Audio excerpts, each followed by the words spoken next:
I have three items here. The first one is, I think, a very fascinating item. It might be news to you, but we'll soon see. It's a machloket, the Rambam and the Rambam and the other Rishonim. It's a very classic. You'll see that the Rambam says something. I want to get you excited. He says something very, very interesting, very strange. So let's start with some of the psukim. The opening of Parshat Vayeira. You can hear me? Yeah. The opening of Parshat Vayeira. Vayeira, I love Hashem Be'elonei Mamrei. Hashem appeared to him. To him doesn't say to who. I mean, the assumption is he just came from the end of last week's Parsha. It's obviously Avram, but there's some kind of a diminishment when you say that he appeared to him, right? God appeared to him, right? Be'elonei Mamrei. V'hu yoshev petach ohel kachom hayom, and Avram was sitting in his famous open tent on four sides, waiting for guests. Vayisa einav, he lifted up his eyes. Vayar v'hinei shlosha anashim, he saw three men, nitzavim alav, who were coming towards him. Vayoratz likratam mipetach ha'oel, and he ran to get them. Vayishtachu arza, and he bowed down to them. Vayomer Adonai, this is he's not speaking God, he's my masters, right? Imna matzati chen beinecha, if I find I'm pleasing to you, al na ta'avor me'al abdecha, please stay for dinner. Yukach na ma'at mayim, take a little water. Rachatzu raglechem, wash your feet. Didn't want them to come in. He was maybe they're idol worshippers, right? Okay. Vishanu tachat ha'etz, and rest a little bit, right? Under the eshel. Ve'ekcha pat lechem, he took bread. V'sadu libchem, take bread, get filled. Achar ta'avoru, afterwards you can leave. Ki al kain avartem al avadechem, you're here. It's al kain. Maybe it's basher that you came here. Vayomru kain ta'aseh kasher dibar. We're going to do it, right? Rashi. No, I'm not bringing all the Rashis here. Some of it will come out when we see the Ramban. Some of the others, but you already love. Levakra et hacholeh. This is the famous Rashi. The Ramban will go into it. Well, let's go to 3. We'll see it right away in the Ramban. So here's the Ramban, and the Ramban is going to bring the Rambam from the Moreh Nevuchim, from the guide to the perplexed, and that's going to be our big chiddush today. So, but let's see the Ramban first. He quotes Rashi: Vayeira love, Lashon Rashi, levaker achol, to visit the sick. The Rebbeinu Shem is doing a mitzvah, visiting the sick. Amar Rabbi Chama bar Chanina Yom Shlishi lemilato haya. It was the third day of the Milah. Now we know even medically that the third day of an operation is sometimes more painful. Why that is medically, scientifically, I don't know, but there are reasons for it. But in any case, it was the third day after the Milah, and haya. Ya'uba HaKadosh Baruch Hu v'shalbo, and HaKadosh Baruch Hu came to seek his welfare. V'hinei shlosha anashim, 3 men. Hamalachim shebo elav, the angels who came to him, bidmut anashim, they came disguised as men, right? But they were really malachim. Echad, and each one had a different purpose. Echad levaser et Sarah, one to tell Sarah that she's going to have a baby. Ve'echad l'rapot et Avraham, another to heal Avraham. Ve'echad la'afoch et Stom, the other one to destroy Stom. V'Rifael sheripa et Avraham, Rifael makes sense. He was the one who came to heal. Rifael, rapo, to heal. Rifael was the one who came to heal Avraham. Halach misham v'hitzil et Lot.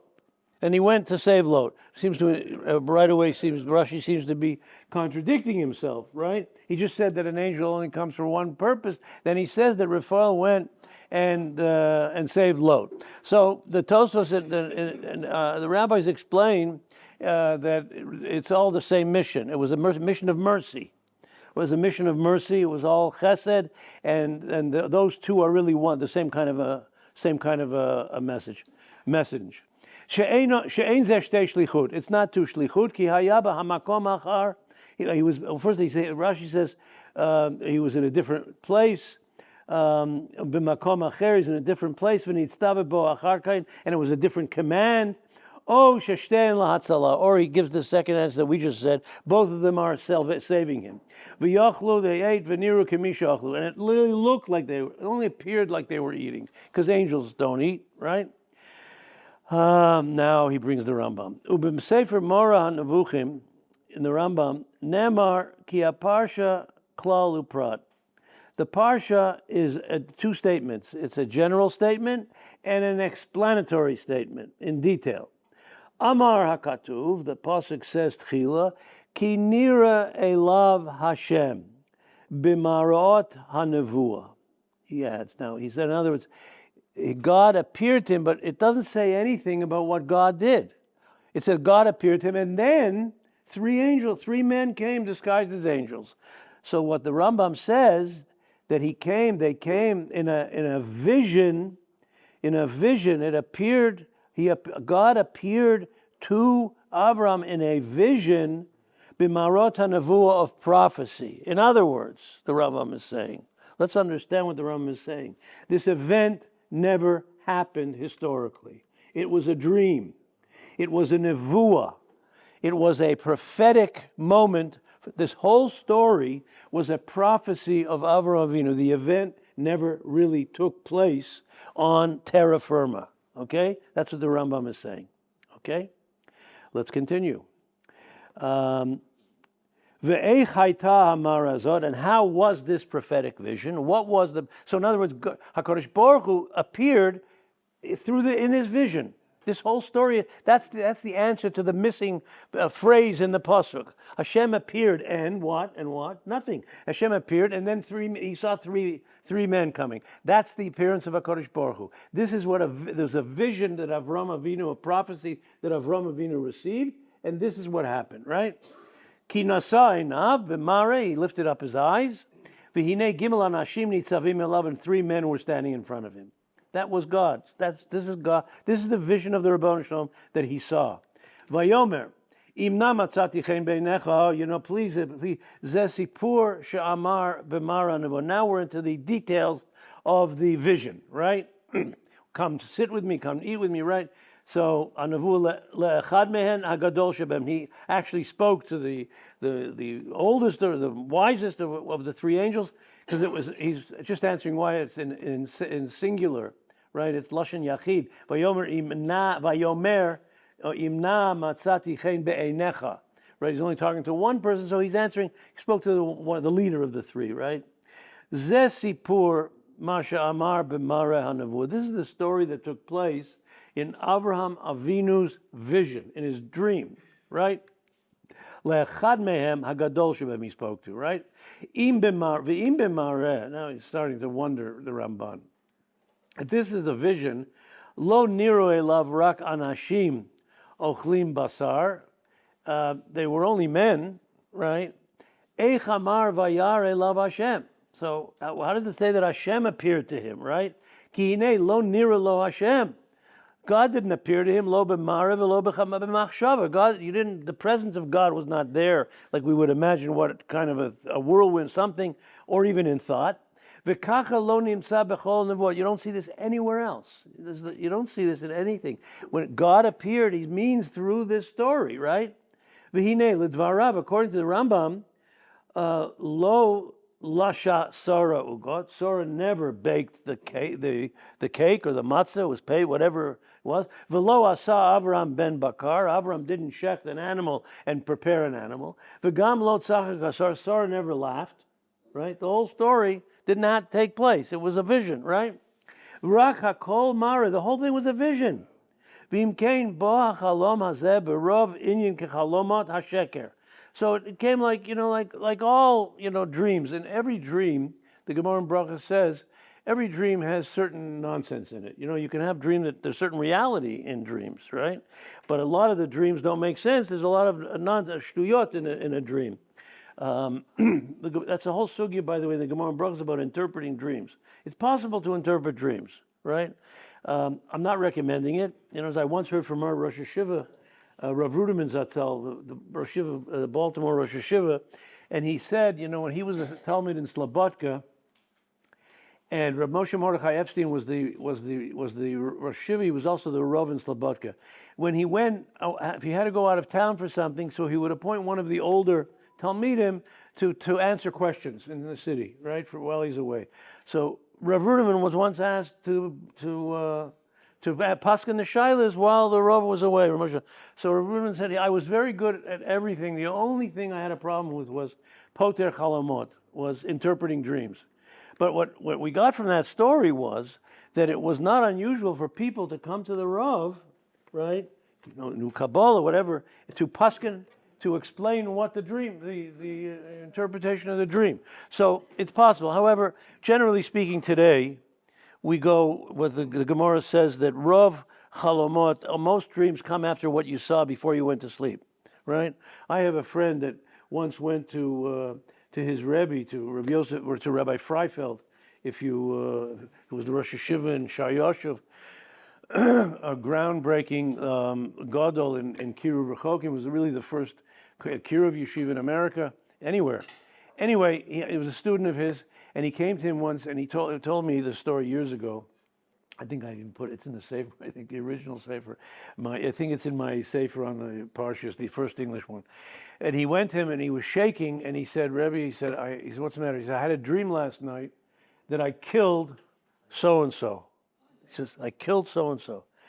So Rabbi Freifeld leaned over the table and he said to him, I don't want to say his name, you're watching too much television.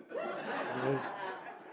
And that's really what the Gemara in Brachos says. So don't get too serious about interpreting dreams. But here, the Rambam can tell us whatever the Rambam wants because the Rambam is the Rambam, right?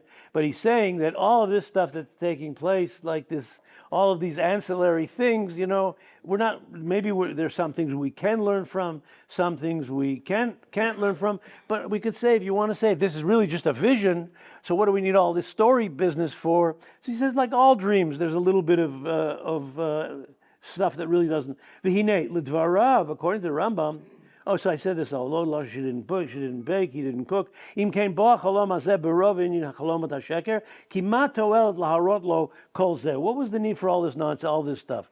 V'chein amar be'inyan vayavek ish imo. We have a similar situation, right? The Rambam goes on. When Yaakov, we're going to see Yaakov being visited by the Malach, right? And he fights with him, right? Shakol mara nevuah. That's a story that didn't take place. It's written in the Torah, right? This is the Rambam talking, not some reform, Bible critic, right? What? The Rambam was a rat, exactly. The Rambam, exactly. So that's right. And then he's going to say that. Doreen, you're a prophet. He says, "V'lo yadati lama hayatzoleya al yirecho be'eketz." How did he limp? What happened? Right? Why was he limping when he came? Right? This is the Ramban is you don't understand. V'lama amar ki ra'iti Elokim panim al panim. He said, I saw God face to face. Right? V'tinatzel nafshi, and he saved me. That can't be in a dream. Ki hanavim lo. First of all, he says, ki hanavim lo yifachtu. Prophets are never afraid sheyamutu, that they're going to die. Mipnei marot hanavua. If a prophet receives a prophecy, he's never afraid. You never see that he's afraid that he's going to die. Over the page. V'kfar ra mara gedola v'nichbedet. Okay, ki gam and Hashem nichbad ra pamim rabot. He saw God Himself in mara hanavua. Right. This is the Ramban. I just continue. I took out. This is, by the way, this is probably one of the most famous Ramban commentaries in the entire Chumash, and it's probably the longest commentary of the Ramban in the entire Chumash. So the reason you see the Ramban Bereshit again is because I just took another part. I skipped to another part. So here you go. The next paragraph. Hinei lefi dato, according to the Rambam, zot yitztarek lomar ki. Binyan Lot, also by Lot, with Stom. Ki lo bo hamalachim el beito. The angels, they never really came to his house. V'lo afale matzot v'yochlu, and he didn't bake them matzahs. Aval hakol haya mareh, it was a vision. Lot also had a vision, right? V'im ya'aleh, let's say, even if you want to say that Lot mara hanavua, that Lot really had a vision of a dream. Eichi yu anshe stom hara'im b'chataim nevi'im. right? How could they be? How could the people in Sdom, the terrible people in Sdom, must have been prophets? Ki mihi gid lahem shebo anashim el beito. Who told these terrible people in Sdom, the residents of Sdom, that these three people came? They must have been malachim, right? The whole thing is absurd. V'im kol marot nuvato shel Lot. The whole prophecy vision of Lot, Haya v'yayitzu hamalachim. Kum kachet ishtach. The whole conversation. Come quickly, gather your wife. Vayomer hamalei that nafshecha. Come, I'm going to give you consideration. V'hinei nasati panecha. V'chol parsha kula mara. The whole thing is a vision. V'shar v'yishayer Lot b'Sdom. The truth is, Lot never left Sdom. The whole thing is a vision. According to the Rambam, it didn't happen, right? He just had a dream, and Lot stayed in Sdom. So, we know it didn't happen. That's not true. V'aval yachshov shahayu hamaasim naasim me'aleit. Right? It happened. V'hama'amarim b'chol davar v'davar mareh. That's what he wants to say. The whole thing was a vision. Ve'ledvarim sotrim hakatuv. This contradicts all of the psukim. Asur l'shomam. Af ki lahamin bem. You shouldn't hear this kind of thing, and let alone to believe in what the Rambam says. So these are very strong words. Now the Ramban, as he goes on in this piece, he gets a little softer on the Rambam. But so how do we explain the Rambam? How do we explain the Rambam? In short, we're not going to go in. But first of all, the Rambam is a rationalist. He is a rationalist, the Rambam, right? So what does that mean? But the Rambam is saying like this: even the Ramban and even Rashi believe in anthropomorphism. There is in the Torah many examples of using human terms for HaKadosh Baruch Hu. We speak about Yad Hashem, right? The hand of God, right? God got angry, right? These are human terms, right? That's anthropomorphism. We refer to HaKadosh Baruch Hu in human terms. All the Rambam is doing is taking a quantum leap with this idea of Dabra Torah B'Loshen B'nei Adam, that the Torah speaks in the language of man. The Rambam is not saying he's saying the same thing that everyone else is saying, but he's taking it a step further. He's saying if you want to believe in anthropomorphism, if you want to believe that Dabra Torah B'Loshen B'nei Adam, that the Torah speaks in the language of man, then you have to take it further, right? This did not necessarily happen. Now, I will tell you that in terms of the Gemara, for example, and I might have mentioned this, I'm not sure, there's all the Agadata, the stories in the Gemara, there are all kinds of stories like this in the Gemara, right? Agadata. So are they true? Do they really happen or not? You should know that it's really a machloket between the Marsha and the Maral. The Marsha holds that you have to, any story that's in the Gemara, there's no reason to accept to believe that it did not happen, right? The Maral, we are generally consider ourselves in this matter as Talmidim of the Maral, as students of the Maral. The Maral said they didn't necessarily happen. They're metaphors. The story, you see a story in the Gemara, does this really happen? All these stories that you read in the Gemara, they're metaphors. They're not necessarily, you don't have to get tied in and how could this really happen? It didn't necessarily happen, right? So that's what the Rambam is saying. He's just taking it a step further. It's not so devastating. But Rashi also needs an explanation. Right? Look at number 4. Let's try to understand Rashi. There's a problem with Rashi also. He came to visit the sick, right? So, and all the Rashis there, and I didn't bring all the Rashis, but Rashi he says to the Rebbeinu Shalom, excuse me, I'll be right back. I'm going to take care of these people that come. I've got 3 people coming to visit me. Just stay here. I'll get back to you. So first of all, what do you mean? How do you leave the Rebbeinu Shalom? You can't leave the Rebbeinu Shalom. First of all, that's an absurdity, because what's one of the names of Hashem? Ha-ma-kom.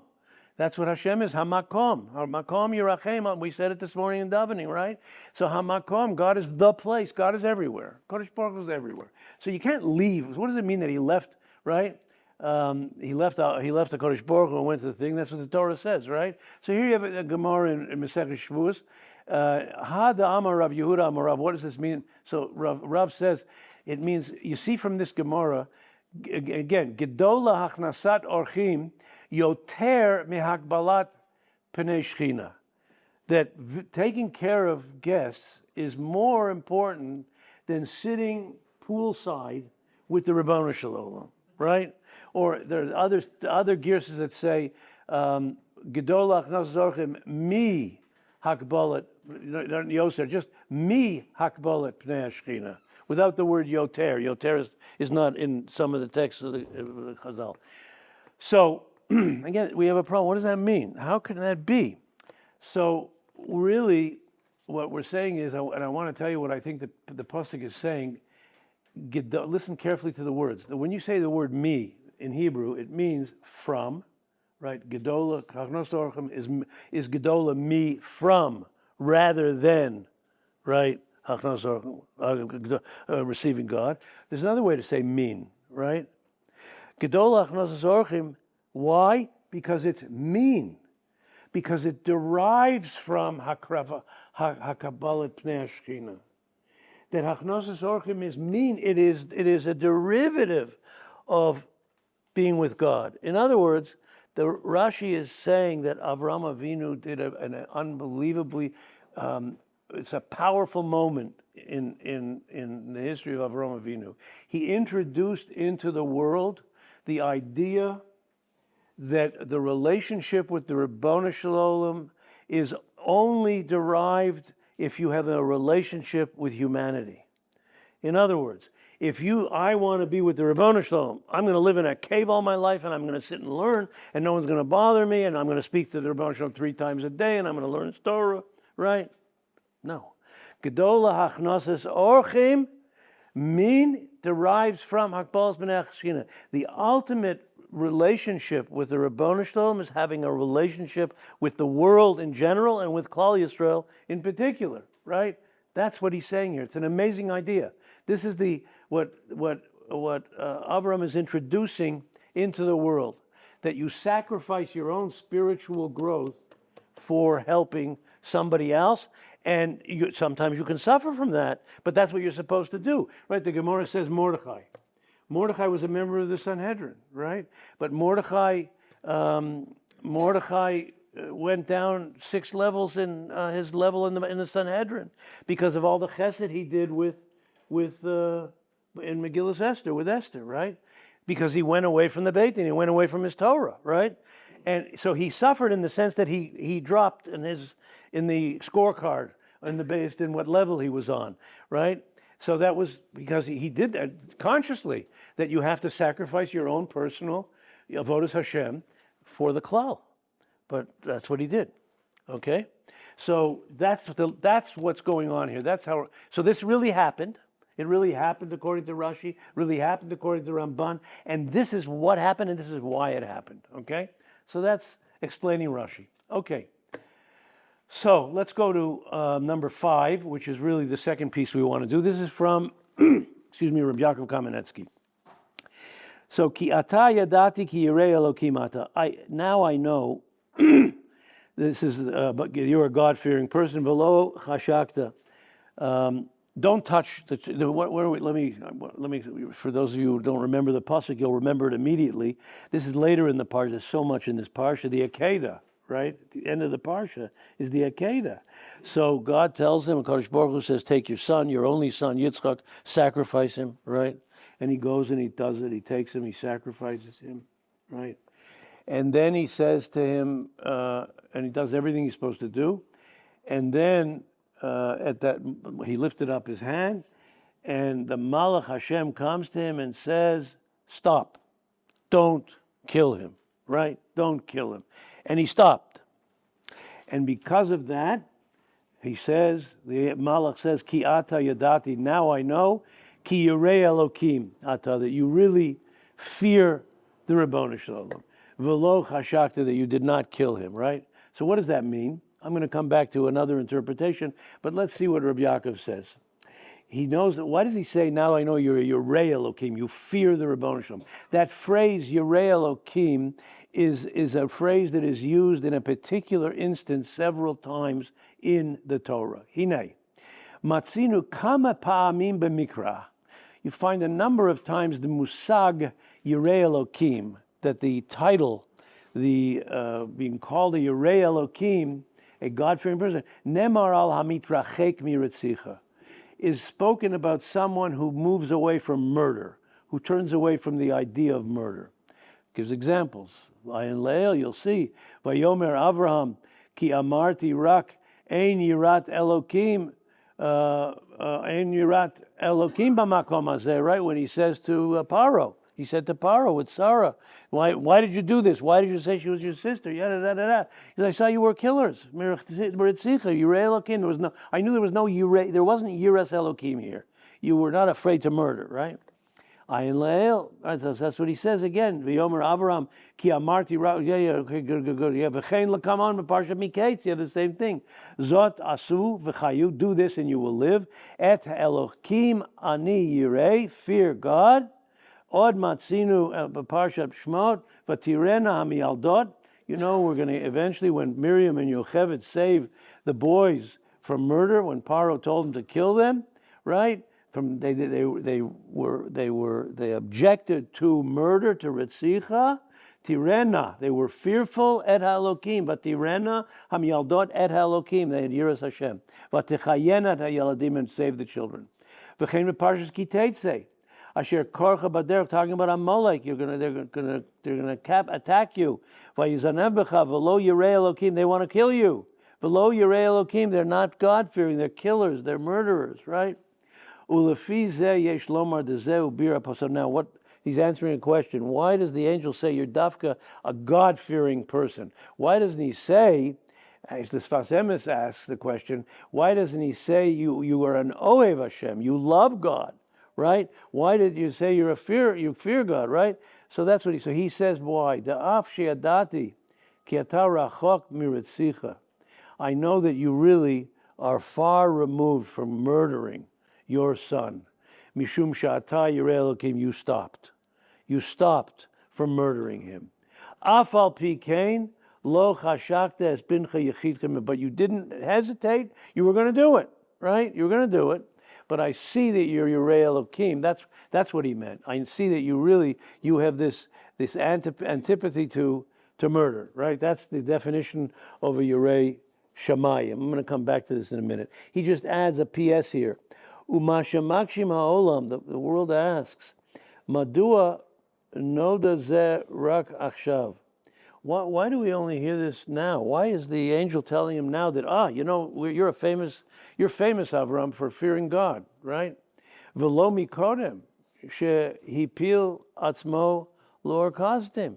He threw himself into the fiery furnace. Why wasn't he told that before? Right? That was a moment before, right? Even though it's not in the Torah, he's asking, but v'nira muchrach mima mizeh. So what do you see from this? There he wasn't afraid. He was told to go into the furnace. He went in. He went in because he knew he had to do what he had to do, right? So, but he saved himself, right? He was saved. V'nira muchrach diyoter kasher la'adam. It was harder, limsor beno lahariga, much harder to take his son, to kill his son, milimsor atzmo, than to put himself, to kill himself. Ki im moseret beno lahariga, if he kills his son, hu tzarich lachyot im ka'ev kol yemei chayav. He's going to have to live with that pain for the rest of his life, right? So, if you kill a son, every day of my life from then on, I will have killed my son. Right? If I kill myself, it's one-time deal. So here too, Sha'asa Abraham et zeh nodalanu bivadot. We know clearly ki yirei Elokim here. He fears God. There's another question here that we can deal with a little bit maybe and come up with maybe a little bit of a different understanding. Why did he listen to the Malach? Now, according to some Rishonim, it means the Ribbono Shel himself.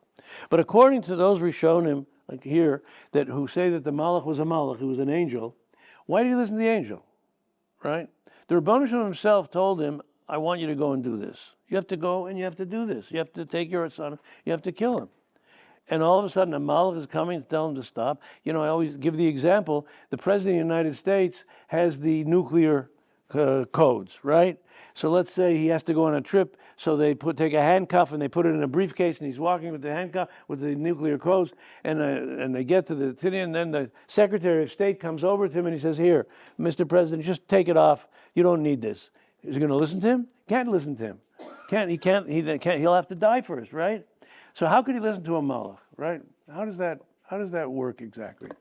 So I want to say that perhaps something for you to think about, that a little bit of a radical idea, but if you think about it, it's not so radical.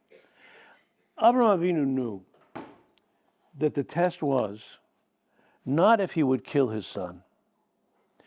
Avraham Avinu knew that the test was, I know that you, HaKadosh Baruch Hu, the God of mercy, would never want me to kill my son. So, in other words, this was the first aha moment. Abraham did everything, and he was prepared to kill him. And it really looked like, it really looked like it's going to happen, right? It's going to look like she's going to win the elections, right? Until the last minute, right? It just looks that way. And you wake up the next day, and it didn't happen. So for Avraham Avinu, this is what's going to happen. But it didn't happen. And he stopped. Why did he stop? Because he really knew. And he knew that the Kodesh Baruch Hu could not. The whole test was to see would I do it if he tells me to do it, but I really won't do it, and he doesn't want me to do it. And I think that was the test of Avraham Avinu. So think about it. And therefore, even if a Malach comes, even if the Secretary of State tells he took off the coats, right? You listen to a Malach, because I know this is really what the Rebbeinu Shem wanted.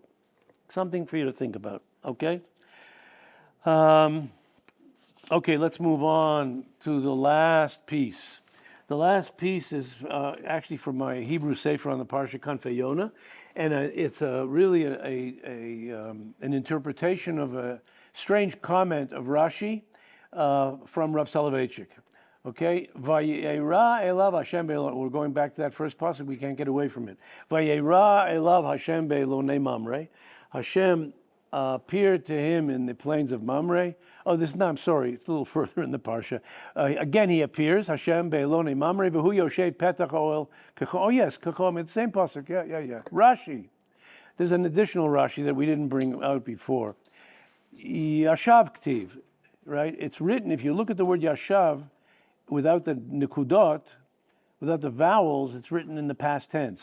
Yud, Shin, Beis, which is past, Yashav, right? Not yo, but we say Yoshev, right? Yashav Ktiv, he was sitting, not, meaning he was sitting, Bikesh la'amod, he wanted to get up. This is Rashi. Amar lo HaKadosh Baruch Hu says to him, Shev, v'ani amod, you sit, and I'm going to stand.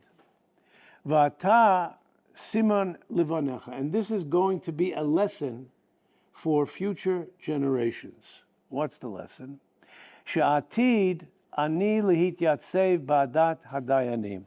That whenever judges, whenever dayanim are in Beit Din and adjudicating a course, the presence of HaKadosh Baruch Hu will be there, right? Hadayanim, I am there. Ve'hein yoshvin, the dayanim sit in court, but I will be there. I will be standing. Shenemar, pasuk in Tilim, Elokim nitzav ba'adat kel. HaKadosh Baruch Hu is present in the gathering, the adat kel, the holy gathering, which Rashi is saying is referring to Bezdin, right? God is present. Okay, now what in the world? That's very nice, but Rabbi Soloveitchik, Hagon Rabbi Yosef Dov Halevi Soloveitchik Mevayer B'Harchava, he explains at great length as Divrei HaMedrash. He explains this medrash because what's it doing here? What's the lesson exactly? Why dafka here? Is Avram getting this lesson? Oh, okay. So you mean you're going to be in the Bezdin, and the Dayanim will be there, but you'll be there as part of the Diyun, which is a tremendous thing. I hear it. It's a wonderful idea. But basically, why is he telling him this now at this point, right? So Rav Soloveitchik says, he explains it with the Divrei HaMedrash al pi agadata yedua odot Hillel Hazaken hamofia b'Masechet Yuma. This is going to be explained to you. I'm going to explain this to you through a very famous Gemara. I think you will hear the Gemara, and some of you will immediately remember the storyline here. Let's see. Tana Rabbanan. Ani va'ashir v'rasha boin ladin. After 120 years, the Gemara sounds like one of those jokes. A poor man and a wealthy man and an evil person come to the gates of Shemayim to get into Shemayim, right?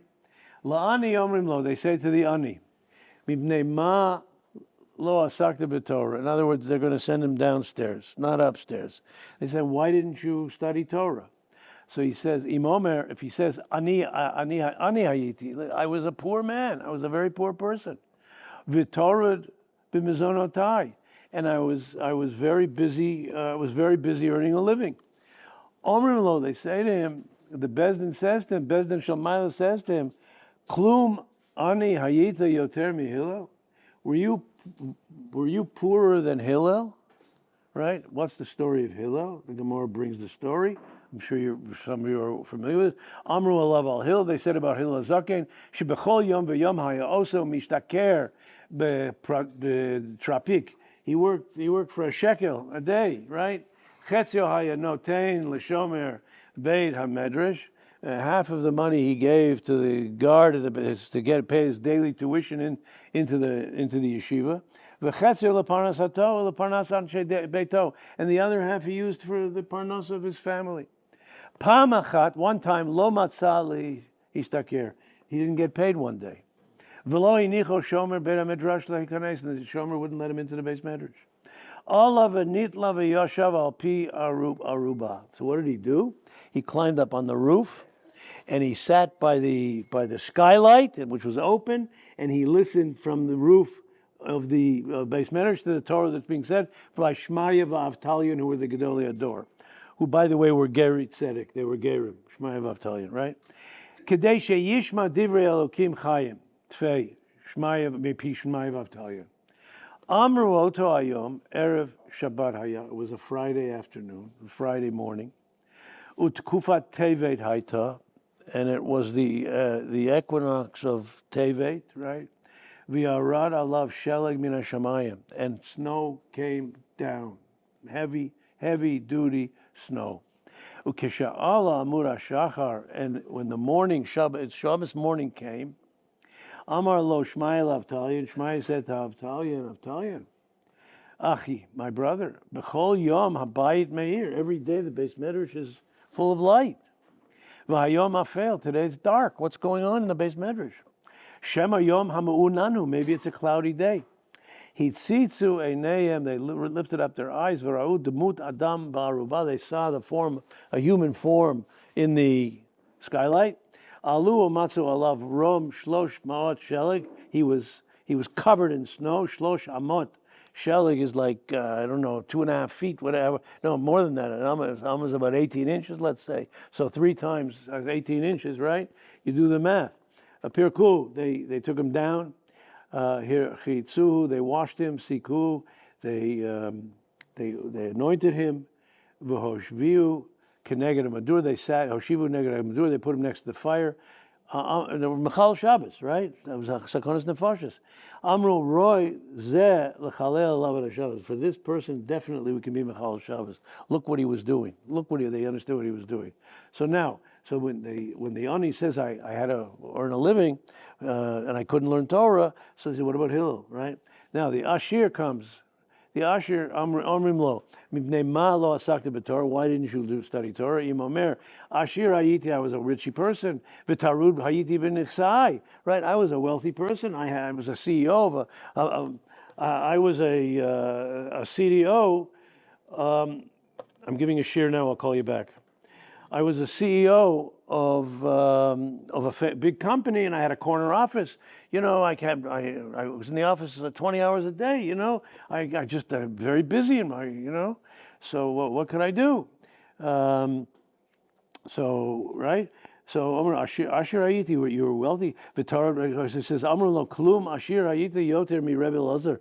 Were you as wealthy as Rebbe Elazar ben Charsum? Were you as wealthy as him? And let me tell you about Rebbe Elazar ben Charsum, he says. You'll see why Rav Soloveitchik is bringing all of this whole Gemara, right? He's answering the question, like, why is that? Again, the question that Rav Soloveitchik is asking is, why is the Rashi point out that Avram is being told this halacha about Dayanim now, okay? So he continues now. Let's go with the wealthy person. Amar alav al Rebbe Elazar ben Charsum, shehiniach lo aviv elef ayarot biyabasha. His father left him 1,000 cities. Ukenegdan elef sfinot biyam, and a fleet of 1,000 ships in his shipping company. Ubechol yom v'yom notel nad shel kemach. But what did he do, Rebbe Lozer? Every day, did he go into the office? Did he go into work for his father, right? Ubechol yom v'yom notel nad shel kemach al ktefo. He would put a knapsack over his back. Umahalech me'ir le'ir. Umedini le'medini. He went from city to city, country to country. Lilmod Torah. He went to learn Torah. Pam achat. One time, matzu avadav vasu bo'angaria. So they recognized him. Some people recognized who he was. What's going on here? Bivakashami, he pleaded with him. Hanichuni. Leave me alone, ve'elech limod Torah. Please leave me. Let me learn Torah. Amrulo, Chayei Rebbe Lezer ben Chorsam, she'ein manichin otcha. We can't. We'll mi'amav lo halach v'ra'otan. Eli Yoshev v'osek b'Torah kol hayom kol. I ran away from them, and he sat and learned Torah all day. So now you're telling me you have to get into heaven because you were very busy. He said, I gave a lot of tzedakah too, okay, but what I'm asking about your learning of Torah, right? Finally, Russia, they say to the Russia, Mivnei ma lo asakta b'Torah, Amar lo, no, I was a very handsome person, v'tarud b'yitzeh, I was very busy with wine, women, and song, right? Amar lo, klum na'eh hayita miYosef.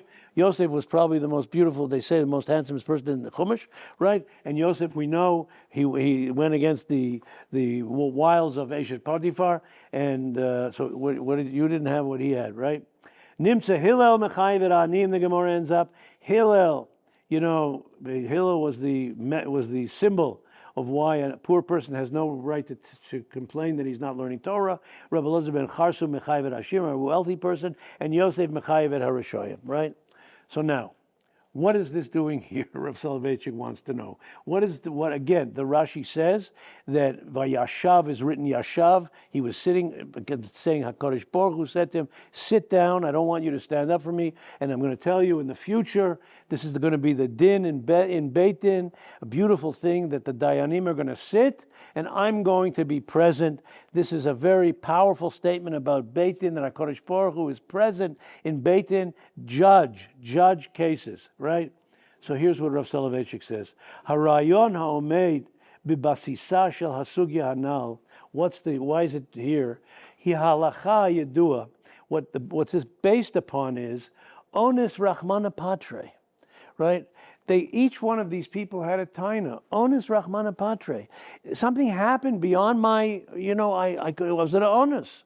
An onus is exempt. Something I couldn't help myself. I was a poor person, right? Or I was a wealthy person. I couldn't help myself. I was a Russian. I couldn't help myself, right? Kilomar. Shadam hachoteh, the sinner, shalom. I said, shalom yirtzon. I didn't really sin. I didn't sin. It was a situational ethic of sinning, right? That's where I was stuck, right? El mikocham shel iruim she'einam b'shlitato o bi'igvot kfiyah. Either circumstances beyond my control, or I was forced, right? I had no choice. That's an onus. That's what they want. They didn't want to be punished, right? So he says you could say over here, when Avram situational situation, shekol chotesh yatzliach laharot ketzad nesivot hachayim v'chitzioniyot shelo hovilu lo pi divrei haGemara anal. Right? That this is anybody can try to get away with it this way, right? Nuchal lavin ketzad shimesh kan Avram Avinu kedayan. So now you can't get away. You can't use those excuses. Onus rachmana patre with all these things. Now you Avram, you have to be a dayan. You are coming into a situation now, Avram Avinu, where you are going to be dealing with me in din, right? Hadinunim kan hayu anshe anashim anshe stom. The people of Stom. Umisibazu hayal amalach shenishlach lahachriv et Stom lasur kodem kol levaker et Avram. And that's why the angel went, right? You are going to want to save Stom, right? You're going to want to save Stom. And he tried to save Stom. He really did, right? I think I mentioned last week what the Kotzker Rebbe said. He asked, if there are 50 tzaddikim, we save them. Okay, 50 tzaddikim, I'll save the city, right? For 50 tzaddikim. So the Kotzker Rebbe said, and it's better in Yiddish, but anybody understand Yiddish? Some of you do. I'll say it in English. It's all right. He said, "Val 50 tzaddikim ken euch machen a chorban in Stadt." 50 quote unquote tzaddikim, right? We call it tzaddik in Pels, a guy who pretends to be frum, right? 50 tzaddikim, they also can destroy a city. And we see this in our lifetime. We see this in our world, right? Where people who use their frumkeit to make a machloket in all of Klal Yisrael, but that's not Torah. That's really not Torah. Frumkeit, religion is not the engine of the Jewish people. Torah is the engine of the Jewish people. They say in Yiddish, a galach is frum. A yid darf sein ehrlich. A galach, a Catholic priest, is religious. A Jew has to be straight. What we did learn last week, right? So this is what Rav Soloveitchik is saying here, right? So you're the Anshe Stom, the final paragraph. Yecholim hayuli ton laganotam. You know, Stom is going to say. They're going to tell you. Kol echad ve'echad mehem ba'ofen prati. Each sodomite is going to say to you, right? Sheha hitnahagutam nivar kotza mikach shehem godlu b'sviva mushchetet umechunechet la'achzariut. But listen, what can I do? I was an honest. I grew up in Stom. Right, I'm a product of my environment, right? Keneged tainazu Avram Avinu, amda metziuto v'tzidkato shel Avram ba'olam. This is you, Avram. You have to understand, right? Kehochacha shekeneged Avram Avinu shenitzav me'ever achad. You represent the antithesis of this idea of honest Rachmana Patre. Who, like Avram Avinu, shenitzav me'ever echad.